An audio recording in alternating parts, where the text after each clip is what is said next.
Credit card bills, medical bills, repos, any type of unsecured debt.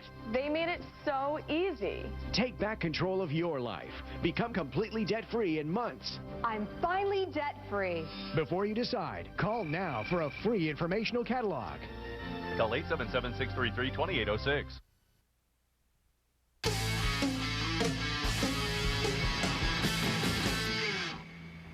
Matt Hoffman is a senior football player at Rowan University. That's in Glassboro, New Jersey. Matt is so good on the field, he was actually a finalist for the Division III equivalent of the Heisman Trophy. As good as he is on the field, he made an even greater impact off it. 59-year-old Warren Salek is a road maintenance worker from Brenham, Texas. He needed a hero. In the summer of 2008, Salek learned that he desperately needed treatment for non-Hodgkin's lymphoma. Without it, he wouldn't survive. That's where Matt Hoffman came in, and Matt is with us now to tell us all about it. Matt, thanks for joining the program. We appreciate it. Now, all of this started when you decided to get involved with something called Be the Match. What is it, and why did you decide to participate? Yeah, Be the Match is the registry for the bone marrow, the NMDP, which is the National Marrow Donor Program.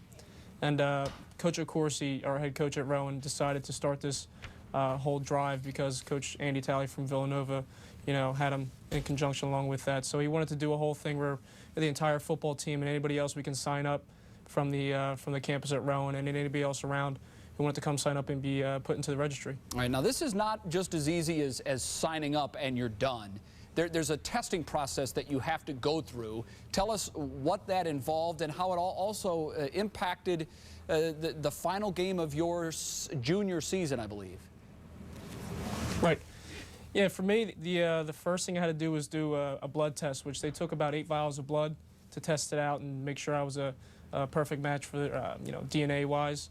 And then after that, I actually had to do a second blood test because my platelets were a little bit low because I had to take some ibuprofen and things for a game I had. But yeah, so it took that, and then it went to a 2-hour physical that I had to do just to make sure I was completely healthy and ready for the donation itself. And then right after that, I had to start my the drugs they administered to me. It was 5 days of a drug called Neupogen, which got my stem cell count a little bit higher for the donation. So what that did, the reason I couldn't play is it increased the size of my spleen. So if I got a blunt trauma to it, it could, potentially burst and I could bleed out and things like that. So, for a safety precaution, I wasn't able to play. And it was, it was tough to miss the game, but, it was a game I knew my team could, take it themselves and win. So I was just happy to see him win and happy that I got to, do something that was great and, one of the best experiences of my life. All right, all of this in the hopes that your marrow may extend the life of someone who needs it. 2 weeks ago, you get an unexpected phone call. Tell us about that call. Yeah, it was, I believe it was Tuesday, 2 weeks ago, right? And it was around 8 o'clock at night, and I had no idea who the number was. It's a Texas number. That's where Warren and his family are from. So yeah, I get the phone call, and I'm not, I'm not rude. I just get the phone call, and I'm like, yeah, hi, who's this? I have no idea.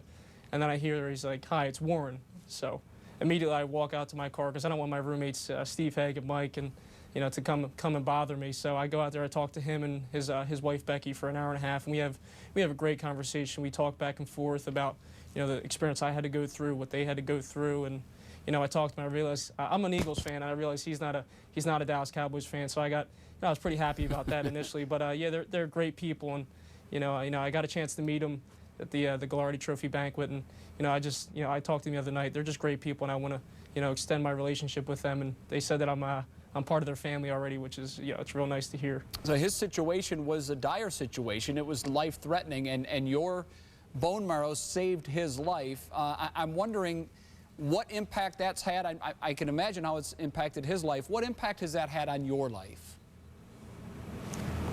Yeah, it was, for him, it was a stage 4 of non-Hodgkin's lymphoma, which is, a white blood cell cancer. So it was, yeah, it was like you said, it was a dire situation.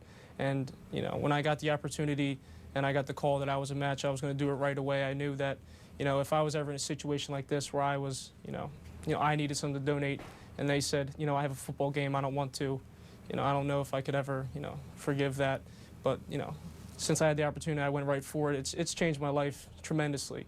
It's, not only does it get me on ESPN, which isn't the main thing, but, it's something that will, you know, say I died today, I'd be happy knowing that I was able to help someone else, and it's very fulfilling to me and my family. You know, they're very proud, and you know, we get to do a lot of, we spend more time together through this whole ordeal, and it's you know, it's just been 100% positive, and it's just been great overall.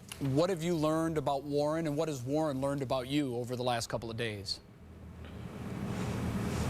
Well, I learned that Warren's kind of a quiet guy. He's you know, he's from Texas and everything. He laid cement for years, and he's a railroad worker. So he's kind of he's one of those tough guys. He reminded me of Clint Eastwood when I first met him. He's got that, you know, that Texas accent and everything. But yeah, I learned he's a quiet guy, and he's reserved and everything. But he's very, very appreciative, and you know, he doesn't take anything for granted. So it was nice to meet him and everything. But I guess he learned about me. You know, I don't know. He said, you know, I'm a lot better at interviews than he was, because he had to do some interviews. But you know, I had to tell him I've been doing plenty of these lately, so I was pretty bad at the start. So he shouldn't, you know, be too upset about it. But yeah, we just got to talking, and you know, I just learned that, you know, they're great people, and you know, they're very appreciative, and I can't thank them for coming out to the banquet enough, and you know, showing their support along with their families and everything. Well, Matt, it's a terrific story. Thanks so much for sharing it with us. If people want to get involved with the match program, how can they help? Where do they go? Yeah, you can get a hold of the National Merit Donor Program. You can either go online, and which is probably the easiest way, and to get signed up and to get tested, it's very easy. You take a Q-tip basically, and you swab the inside of your mouth, and then you know, they just send that in, and they do your DNA test, and then you're in the registry, and you're in there for till you're about 65 years old. So, and if you ever want to, you know, get out of the registry, you just call up and tell them you want to come out. So it's a very easy, painless process, and even the donation can be easy and painless. So I encourage as many people as they can to go out and do it. You never know. BeTheMatch.org is actually the website. That's exactly right. Matt, thanks so much. We appreciate it. All right, well, thank you for having me on, guys. By the way, Warren Salick and his wife Becky will celebrate their 10th wedding anniversary. That will happen on New Year's Day. Hour number 2 of ESPN First Take coming up. Let me first remind you that Southern Miss and Louisville will continue Capital One Bowl Week. That's tonight, 8 o'clock Eastern Time on ESPN.